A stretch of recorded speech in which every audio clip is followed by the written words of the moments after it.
Welcome back to পূজার রূপঘর। তোমরা সবাই কেমন আছো? ঝটপট কমেন্টে জানি হ্যালো। নেমন্তন্ন ছিল দাদার বাড়ির পুজো, মন্দির প্রতিষ্ঠিতা হয়েছে, তো সব বোনদেরও নেমন্তন্ন ছিল। আমিও চলে এসেছি বাপের বাড়িতে। সন্ধেবেলা মন্দিরটা সাজানো হচ্ছিল ফুল দিয়ে, বাড়ির লোকজন ভর্তি, আর বাকি সবাই কালকে আসবে, কাল পুজো হবে। এইখানে সব রেডি করে রেখে দেওয়া হচ্ছে, কাল পুজো হবে বলে এখন থেকেই সাজিয়ে গুজিয়ে রেডি করে রাখা হচ্ছে। আম পাতাগুলো ধুয়ে দিয়ে চারিদিকে লাগানো হচ্ছে, আর ফুলগুলো সাজিয়ে নেওয়া হচ্ছে। বোনরা ওইদিকে সাজাচ্ছে।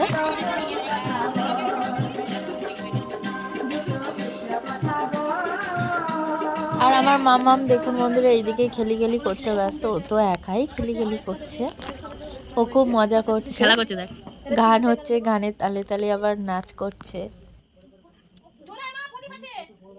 আমার জেঠিমাদের বাড়ি পুজো হচ্ছে, বড় জেঠিমাদের বাড়ি। এই যে আমাদের বাদর গাছে উঠেছে।